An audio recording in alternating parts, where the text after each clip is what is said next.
What's up everybody, welcome back to Homeland Gamer. In this video I'm going to show you how to install Minecraft mods on server running inside of AMP, also known as Application Management Panel. We'll go over how to pick the right Minecraft setting type, how to find the mod in AMP, what settings you need to put inside an instance, and a few common mistakes that can stop your server from running.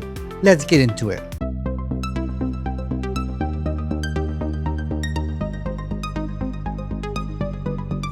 Before we start, we need to get a few things ready. AMP installed and running, a Minecraft instance created, select a Minecraft server mod from CurseForge, and make sure we have a matching Minecraft server version. A normal Minecraft server would not load mods. For Minecraft mods, you usually need one of these: Forge, Fabric, NeoForge. Your mods also need to have a matching Minecraft version and mod loader. For example, if your server is running Forge for Minecraft 1.20.1, the mods you select must be for Forge 1.20.1. The first thing we're going to do is go to curseforge.com and go ahead and look for a mod that you like. So for now, we're going to click on Minecraft. That's what we're doing currently. And then you could go into mod packs. These are different mod packs that you could get. So we're going to go ahead and search for the Minecraft mod that we want. So we're going to put BMC. This is the one I like, the better Minecraft mod. So we're going to go ahead and click on it. And in here, you can see here in the bottom, it says main file. It tells you the version that we need. So we're going to go ahead and go to the top. I already have the CurseForge application already installed. So all I have to do is click install and then open in CurseForge. I already have this one installed. So right here in the bottom, you see here what versions we have. So we need the version of the Java, which is 1.20.1. And then what Forge version, which is 47.4.10. So make sure you write that down because that's what we're going to need to put it into AMP. When we log into AMP, we're going to go ahead and click on Create Instance. And then we're going to go ahead and look for Minecraft Java. So now we click on Minecraft Java Edition. You go ahead and create a name for it. I'm going to go ahead and call it Better MC. We're going to create instance. And now we just wait. One eternity later.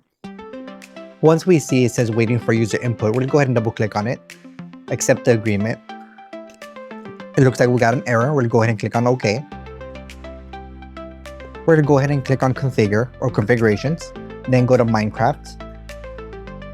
Once here, we're going to go ahead and increase the memory. I'm going to go ahead and increase it by 8 times. So it's going to be 8,192. And then I'm going to go ahead and increase this one, the memory pre-allocated to 1024. And we're going to go ahead and go to servers and setup. And in here, we're going to go ahead and specify which version we like. And then we also need to put the server type. So right now, like I said earlier, it's Forge. So we're going to type in Forge or click on Forge. And then we're going to go ahead and look for that version that we're looking for earlier. Here's the version that we need. We're going to go ahead and click on it. And then once we click on it, we're going to go ahead and change the world seed. If you do it by default, all your worlds are going to look the same. So make sure you change your world seed. So right now I found one that my niece likes. So we're going to go ahead and type in that seed code.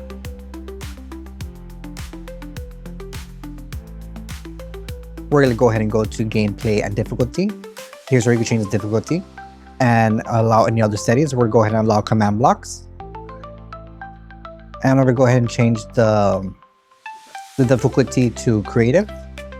Oh, sorry, no, not the creative. The game mode to creative.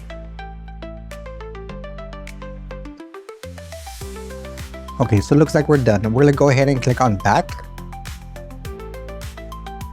Then once we click on back, we're going to click on status. And then we're going to go ahead and click on update. Make sure you do this step. If you don't update it, it will not pick up the new settings. So always make sure whenever you make any changes, you click on update so all those updates go through. Especially when you're changing the Minecraft version.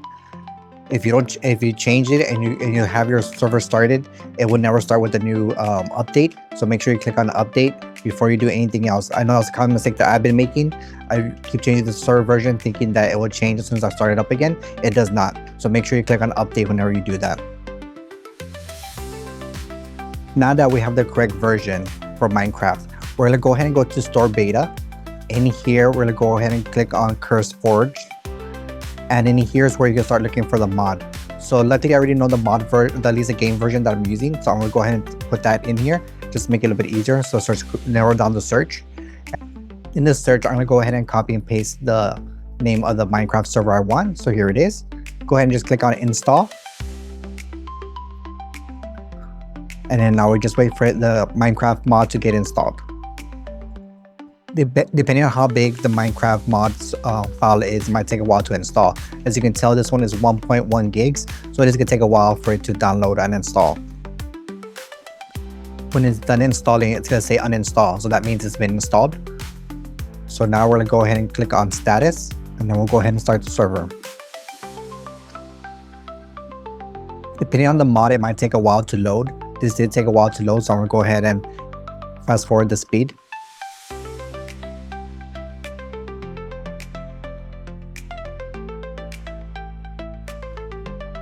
As you can see here, it did finish in the background. It finished running, so now it's running. Now I'm just waiting for my game to finish loading, so I can go ahead and play. So while I'm waiting for my Minecraft to load, I'm gonna go ahead and change one of the settings, which is the sleep mode. So in here, I'm gonna go ahead and increase it to 120, just to give me some time while my Minecraft loads. I went ahead, on some of my Minecraft servers, I do turn it off because it does take a long time to load, and my kids do think that the game is not loading. So I went ahead and just left it on. So right here, we're gonna go ahead and type in our server IP address, which is right here. So we're gonna go ahead and copy it. We're gonna go ahead and change the name here. Whatever you like, I'll go ahead and put it better MC. And then paste the IP address that we just got. And there you go, it looks like it is running. So we're gonna go ahead and press play.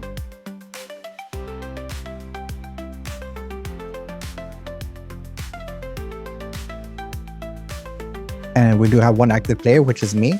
So it looks like it is working.